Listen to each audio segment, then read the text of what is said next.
Says I'm live. But am I live? I'm pretty sure I'm live. Pretty sure.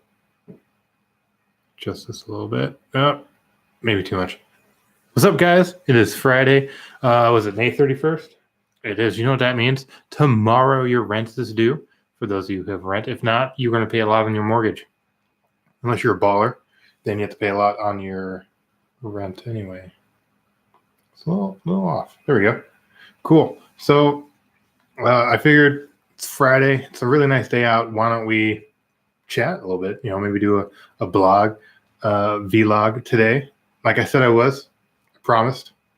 I think it's less than a week, but it's still Friday. I like to get into a habit. This way we can promote good things.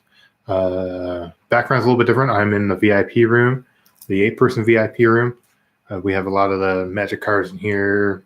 You can't really see them that well, but there's the little figures, little 3D printed figures and other things. Did you get a message?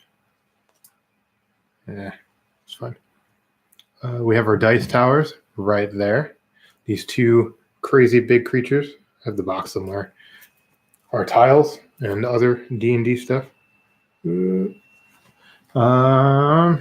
some Magic paraphernalia. There's also a VR headset in here. There's a 40-inch TV, gaming computer. It's probably one of my favorite rooms in the place. Could I not hit that? That'd be great. Yeah. And I love it when people are playing games in here. It's always full of energy, full of just happiness in here. And it's great because you don't have to invite people over to your own house, especially if you have that weird one.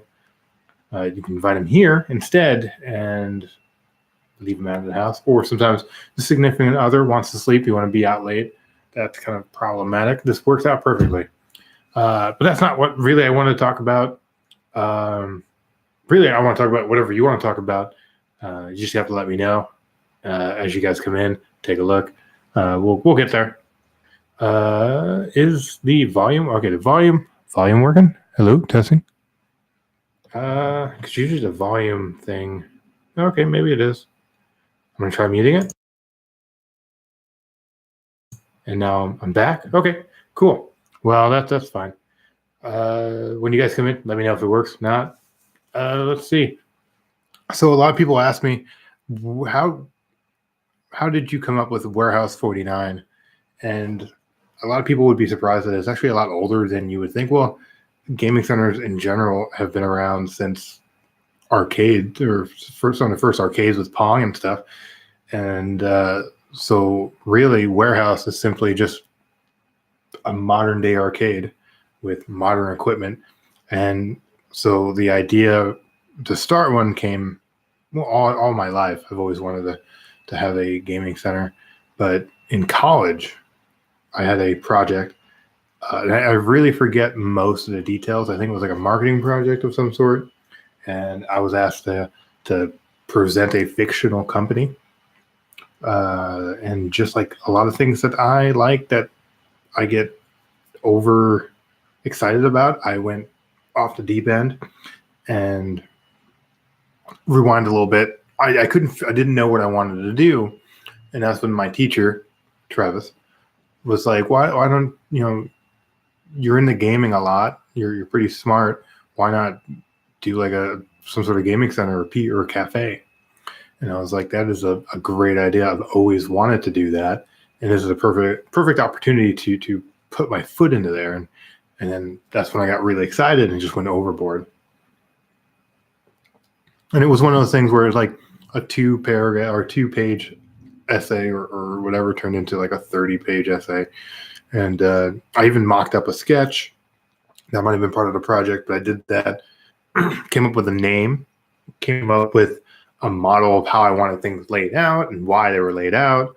And it all came together right then before my eyes. And so I loved it. I was doing research on other arcades and gaming centers, and this was a while ago. I don't want to get a good 7-8 years ago ish, maybe further than that. And people were talking about how there were other gaming centers in Alaska before then. But none of them were really open. I think Friendly Fire might have been open at the time. And they're a real interesting gaming center if you've never been there. Were an interesting gaming center. So I got an A on the project, pretty sure. I hope I did. And I went to my boss about it, and I was like, "Hey, I did this project, went overboard. What do you think?" And he was like, "That is awesome. It looks great. It had all the pieces that were needed, had a layout, had a logo. At the time, it was called The Crave, and I'll get into how I got that name in a little bit. But it all seemed to come together. It was real strong. It was like, I was in Eagle River at the time. It was like, what is Eagle River missing? And it's entertainment, right? I mean, there's plenty of restaurants. There was a movie theater at one point. There were coffee shops. There was, there's Jitters, there's Starbucks, there's a couple other coffee places. I don't know if Starbucks was there at the time. Either way, you had all these things to do if you were not a geek or a gamer. So it was perfect. And at the time, the computer shop that I worked at, where my boss was, right next door was like 1,015. I want to say like a 2,000 square foot office. Way too big for what we needed for. But it might work perfectly for a gaming center. And since we're right next door, we'd share services, share internet, share all these things. And we had the technical know-how.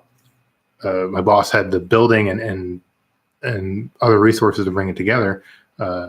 So we joked about it for a while, like, oh, this is pretty cool. And then I was at Target, and Target had these gaming chairs that weren't selling really good, I guess. And so they actually put them on discount. And I was like, holy crap, they have these gaming chairs. And I texted my boss, like, hey, look at these gaming chairs. They're on sale even, and they have like a whole bunch of them. And so at that point, the next day, I go to his house, and he went there like that night and bought them all out. Not just one or two or how many he thought we'd need.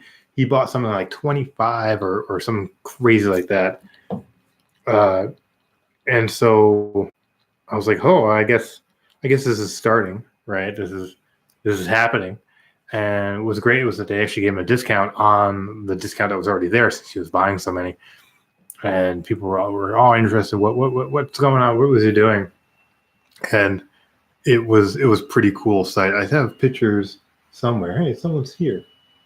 I will be right back.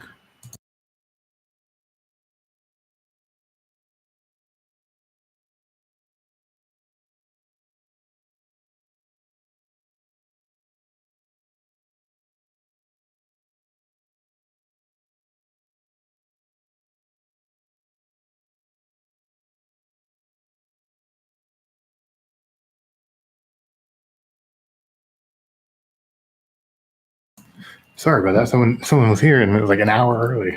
And she's from like Wasilla or something, so I mean, can't give her too much crap for it. So I might have to jump on and jump off.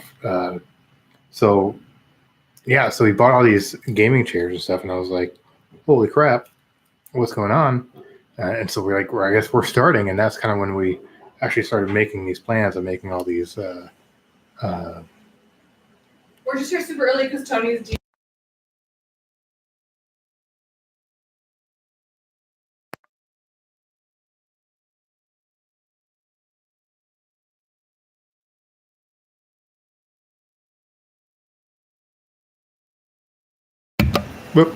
We'll get back to that later. But I do want to finish that story eventually, where how kind of we got in this into the gaming thing. Yeah, I guess we have a little bit more time. She stepped outside for a little bit. So after we got the gaming chairs, we started joking out like, how would we go about doing this? And then we actually talked to our landlord and got to look at the space next to us, and we actually started taping things out, and we came up the concept with gaming pods, because we wanted to figure out like how are we going to set these things up. And so we came up with gaming pods. They were awesome. And so instead of being on desk or something like that, basically just mount the TV to a wall, a pseudo wall, and put the gaming chair there, and there you are. You're right there. Everything is where you need it. We can move the walls if we need to, and that because we didn't know what the spacing was like. We've never done this before, and so we didn't even know like how should we have the chairs. How far apart do they need to be? How close can they be without being uncomfortable? And with these walls, if it'll move them back and forth, we were able to adjust that on the fly, and that was super awesome. And so the place eventually, if you guys want to know more about the details, I can go into that. But the place was called The Crave in Eagle River, and how I came up with that name, I was like, well, what is it when you game, right? Like, what is that? What's the feeling? Because that's what you have when you want to find a place to do something, right? And like coffee. What happens when you have coffee or get coffee? It's like you get jitters, and that's when it hit me, like jitters. Obviously, you can't use that name because that's a place in Eagle River, but still, that's something you get when you get coffee. But what about gaming? What happens with gaming is like you crave gaming. Gaming is something that you want to do really badly. You can get a crave for everything, but for gamers, and it clicked for me. I was like, the crave. It's not at face value. You don't know what it means, right? You're like, crave what? You craving something to eat? Same thing, like crave White Castle crave, but it drew people in. They saw the gaming on the front, not PCs, but consoles, gaming, VIP, that type of thing, and it drew people in, and they really, once they got it, they really liked it. They could tell people, hey, you want to go to the Crave? And people are like, what's the Crave? And you kind of explain it real and get excited about it, and they get excited about it. And not overnight, it was really scary at first. The Crave did not take off like a jetpack. And marketing was the biggest issue with that, and only because the ZK NAK, he remembers Crave. Yeah, it was a marketing struggle because you had this name that didn't really mean anything by itself. You can't associate with gaming, and so we had to change people's thought process. Like, what is the Crave? And so we were able to get. I was really good with doing Facebook stuff, website stuff. Made the website. Website was really intuitive. I really wish it was still up so I could show you guys. And then the Facebook stuff we really got into. Really started heavily getting posting and getting people excited about the idea, showing those pictures, which I still have. And then we put the gaming stuff like console, Xbox, PS3, consoles or whatever, VIP on the windows, and that's when things started, I think, clicking. Like people were like, okay, there's gaming, and we had regular foot traffic with the hardware store and the computer shop. We're like, hey, have you heard about? And people were like, no, this is great, this is excellent, because there's no place to be social really in Eagle River. Even today, I don't think there's a place to be that social in Eagle River. And correct me if I'm wrong, right? They had the gaming place, the game rental place, but they didn't really have much to play other than the rent. That didn't really help you if you wanted to play with other people. So the Crave was that perfect place. And after that, it really started skyrocketing, right? We had 12 Xboxes, 12 PS3s. They're all on 40-inch TVs. We had a VIP room with a 100-inch projector screen and an actual HD projector. Bugs the crap out of me when people are like, oh, take out this HD projector, and you look at it, it's like a 420p projector. No, this is a 1080p projector. Behind it, we had a plasma TV, like 40 inches, but it had 3D, which was the cool part about it, and you could turn things from 2D to 3D. Didn't work that great, but we hooked up like Nintendo to it, Super NES, and it looked pretty cool, and people really liked to see it. So we had all these new things that Eagle River really hasn't seen before, and it started taking off. We started doing birthday parties, and it was easy because they were just games, right? You just buy the games, you put them in the console, you update every once in a while, you're good to go. And we had the networking know-how, so a lot of the networking was just about.